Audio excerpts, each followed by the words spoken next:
আমি জীবনে এমন কিছু পাইনি যা ঝুঁকি না নিয়ে অর্জন করা যায়। নেলসন ম্যান্ডেলা বলেছিলেন, ছোটোখাটো জীবনযাপনে বা যে জীবন আপনি যাপন করতে পারতেন তার চেয়ে নিচে থাকায় কোনো আনন্দ নেই। এখন আমি নিশ্চিত যে আপনার জীবনে স্কুলে কলেজে ভর্তি হওয়ার সময়, বিষয় নির্বাচনের সময়, ক্যারিয়ারের কথা ভাবার সময় অনেকেই হয়তো আপনাকে বলেছে পিছনে ফিরে তাকানোর জন্য কিছু রেখো। কিন্তু আমি কখনো এই ধারণাটা বুঝিনি। আমি যদি পড়ি তবে পিছনে ফিরে তাকাতে চাই না, আমি সামনে পড়তে চাই।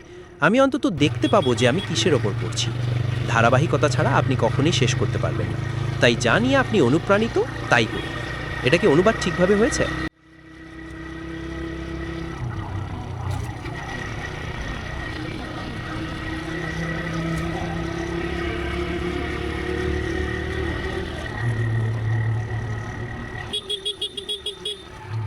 करता हूँ तुझ में दिन गुजर मैं,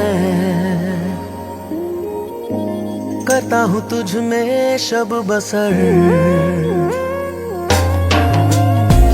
करता हूँ तुझ में ही सहर मैं,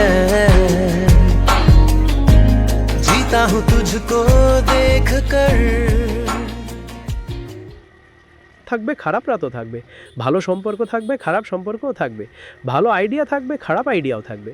আমরা টাকা ইনকাম করব, টাকা হারাবো, এসবই ঘটবে। আর যদি আপনি মানসিকভাবে প্রবলভাবে ওঠানামা করেন তবে তা সমস্যাজনক।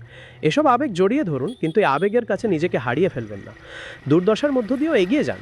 এটা করা খুব কঠিন, কারণ এতে কষ্ট হয়, কিন্তু আমি সামনে এগিয়ে যাব, ছেড়ে দেব না, আসুক যত বাধা। যারা সিল ট্রেনিংয়ে গিয়েও সফল হতে পারেনি তাদের সাথে কথা বললে বেশিরভাগ ক্ষেত্রেই দেখবেন কোনো চিকিৎসাগত কারণ বা পারিবারিক সমস্যা ছিল। খুব কম লোকই আপনাকে বলবে যে বড্ড কঠিন ছিল তাই ছেড়ে দিয়েছি। বেশিরভাগ মানুষই সিল ট্রেনিং হার মানে ভয় পেয়ে মাঝপথে ছেড়ে দিয়ে। আপনার অজুহাতগুলো আপনাকে ধ্বংস করে দেবে আর আপনার সব স্বপ্ন কেড়ে নেবে যদি আপনি তাদের সুযোগ দেন। যখন আপনার অজুহাতগুলো আপনার ব্যর্থতাকে আড়াল করে কিছুটা ভালো বোধ করায়, তখন হয়তো সাময়িক ভালো লাগা কাজ করে, কিন্তু তাতে আপনার কোনো লাভ হয় না, একটুও লাভ হয় না। এটা ভুল হয়েছে, ওটা ব্যর্থ হয়েছে, এটা অর্জন করতে পারিনি, আর এর দায় আমার বসের নয়, প্রেমিকার নয়, বাবা মায়ের নয়, আবহাওয়ার নয়, দায়টা আমার। আমি এর মালিকানা নেব আর আমি ঠিক করব। এটাই হলো চূড়ান্ত মালিকানা। কারণ যখন আপনি নিজের জীবন, চাকরি, আর্থিক অবস্থা, সম্পর্ক, স্বাস্থ্য সব কিছু নিয়ে সমস্যাগুলোর দিকে তাকাবেন, তখন মনে হতে পারে এই সব কিছুর জন্য দায়ী আমি। তাতে কষ্ট হতে পারে, মনে লাগে। অনেক সময় আমাদের অহংবোধটা স্বীকার করতে চায় না, অজুহাত বানায়, মিথ্যা বলে, ফলে আমাদের কিছু বদলাতে হয় না, আর তাতে কিছুই বদলায় না।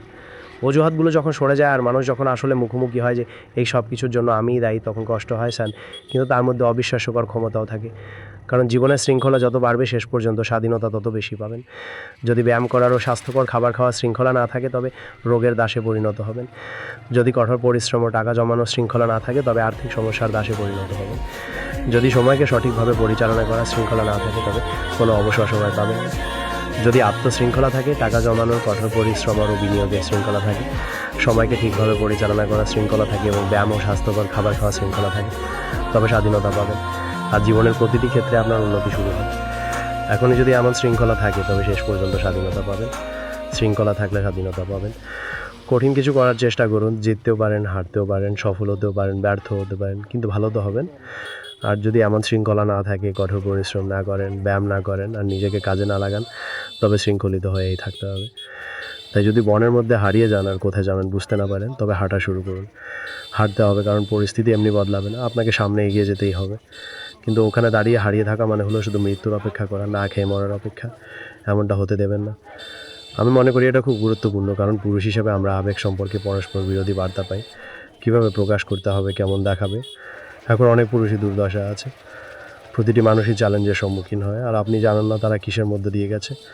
সেসব আবেগ দমন করে রাখলে কোনো লাভ হবে না, আবার তাদের হাতে নিজের জীবনের নিয়ন্ত্রণ ছেড়ে দিলেও চলবে না।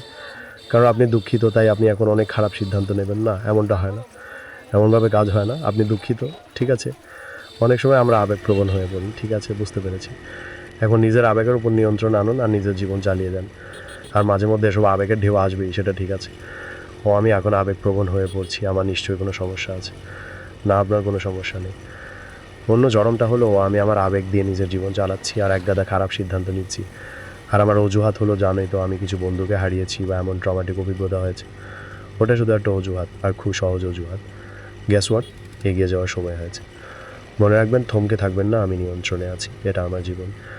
আপনি যদি সমস্যার মধ্যে থাকেন তবে সমস্যার সমাধান দেখতে পাবেন না। এক পা পিছিয়ে আসুন, বিশৃঙ্খলা থেকে দূরে সরুন, গোলমাল থেকে দূরে সরুন, আবেগ থেকে দূরে সরুন, অহংবোধ থেকে দূরে সরুন, আর কোন পথে কাজ করা সবচেয়ে ভালো হবে তা মূল্যায়ন করতে পারবেন। এটাই একজন নেতার কাজ।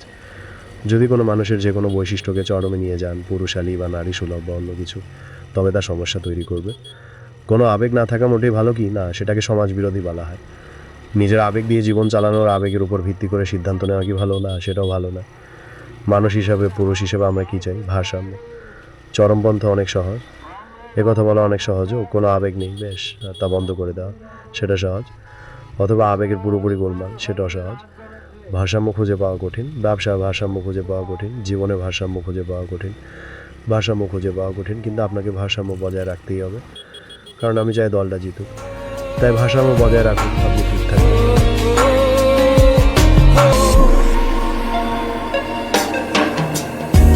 साथ तेरा जब से है मुझको मिला, वक्त की शाखों पे है हर पल खिला, जिंदगी से अब नहीं कोई गिला, जितना है तू उतना हूँ मैं, ना कुछ ज्यादा ना हूँ कम, तुझसे शुरू होता हूँ मैं, होता हूँ আপনি কখনোই শেষ করতে পারবেন না, তাই জানি আপনি অনুপ্রাণিত, তাই করুন। ঝুঁকি নিন, ব্যর্থ হতে ভয় পাবেন না। একটা পুরনো আইকিউ টেস্টের কথা ভাবুন। 9টা বিন্দু পেন্সিল না তুলে 5টা রেখা দিয়ে লুপ্ত করতে হতো। এটা করার একমাত্র উপায় ছিল বক্সের বাইরে চিন্তা করা। বক্সের বাইরে চিন্তা করতে ভয় পাবেন না, বড় ব্যর্থতাকে ভয় পাবেন না, বড় স্বপ্ন দেখতে ভয় পাবেন না। কিন্তু মনে রাখবেন, লক্ষ্য ছাড়া স্বপ্ন কেবলই স্বপ্ন। রেজি জ্যাকসন তার ক্যারিয়ারে 2600 বার স্ট্রাইক আউট হয়েছিলেন, বেসবলের ইতিহাসে সবচেয়ে বেশি। কিন্তু আপনি তো কেবল হোম রানগুলোর কথাই শোনেন, তাই না? সামনে পড়ুন। টমাস এডিসন 1000 বার ব্যর্থ হয়েছিলেন। আপনি কি জানতেন সেটা? আমি জানতাম না, কারণ 1001তম প্রচেষ্টা ছিল লাইট বাল্ব। সামনে পড়ুন। প্রতিটি ব্যর্থ প্রচেষ্টা সফলতার এক ধাপ কাছে।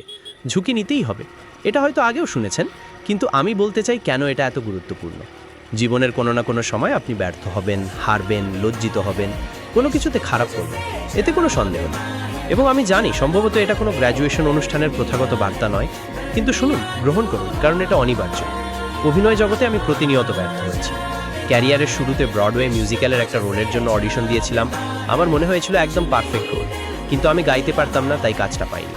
কিন্তু একটা বিষয় হলো, আমি হাল ছেড়ে দিইনি, আমি পিছিয়ে পড়িনি। ওখান থেকে বেরিয়ে এসেছিলাম পরের অডিশন, তারপরের অডিশন, তারপরের অডিশনের জন্য প্রস্তুত হতে। আমি প্রার্থনা করেছি, প্রার্থনা করেছি, প্রার্থনা করেছি, কিন্তু তবুও ব্যর্থ হয়েছি, ব্যর্থ হয়েছি, ব্যর্থ হয়েছি।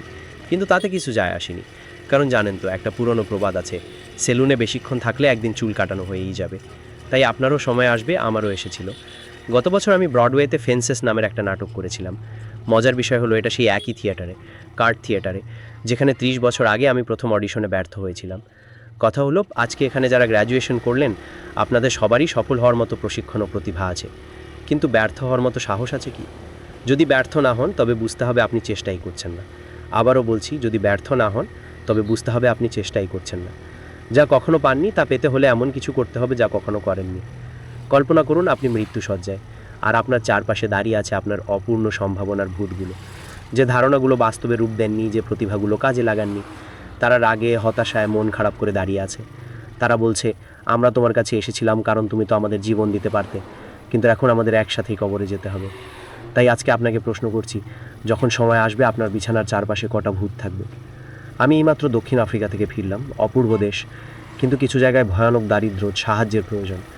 আর আফ্রিকা তো হিমশৈলের মাথা মাত্র। মধ্যপ্রাচ্যের সাহায্য দরকার, জাপানের দরকার, আলাবামার, টেনেসির, লুইজিয়ানার, ফিলাডেলফিয়ার, সবার সাহায্য দরকার। বিশ্বের অনেক কিছু প্রয়োজন, আর সেটা আমাদের দরকার আপনাদের কাছ থেকে, সত্যিই দরকার আপনাদের মতো তরুণদের কাছ থেকে। আমি অবশ্য অন্য সবার হয়ে বলছি না, তবে আমি জানি আমার দাড়ি চুল পেকে যাচ্ছে। আমাদের দরকার আপনাদের, তরুণদের।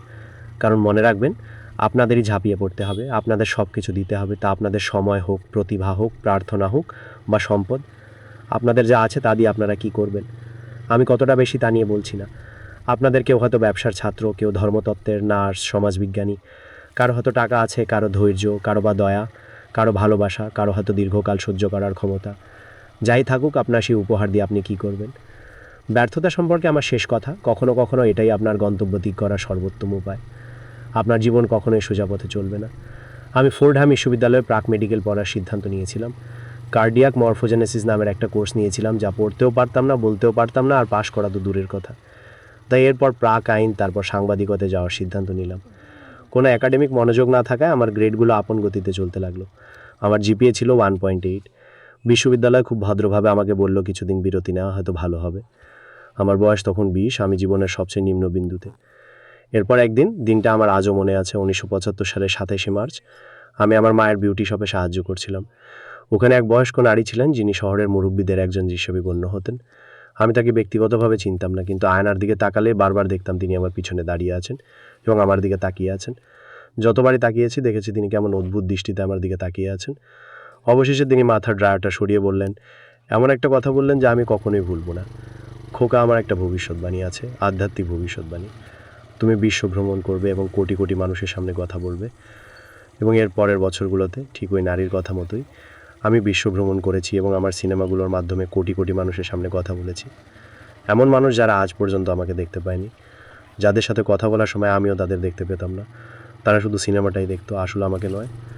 কিন্তু আমি আজকে আপনাদের দেখছি, তরুণদের, এবং যা দেখছি তাতে আমি অনুপ্রাণিত, উজ্জীবিত। কারণ ঝুঁকি নেওয়া মানে শুধু একটা চাকরির জন্য চেষ্টা করা নয়, এটা মানে নিজের জ্ঞান ও সীমাবদ্ধতা সম্পর্কে জানা, মানুষ ও নতুন ধারণার প্রতি উদার থাকা। আপনি যে ঝুঁকিগুলো নেবেন, যে মানুষগুলোর সাথে মিশবেন, যাদের ভালোবাসবেন, আপনার যে বিশ্বাস, এসবই আপনার পরিচয় তৈরি করবে।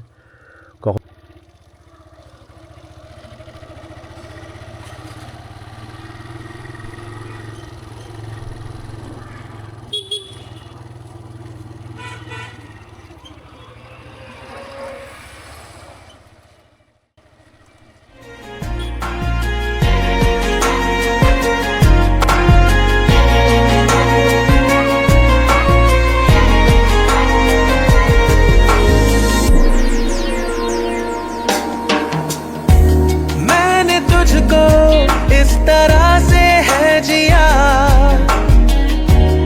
आंधियों में जैसे जलता है दिया, इश्क से हर फासले को तय किया। जो थे जुदा हमसे खफा लम्हे वो सारे कट गए, तुम मिल गए बनके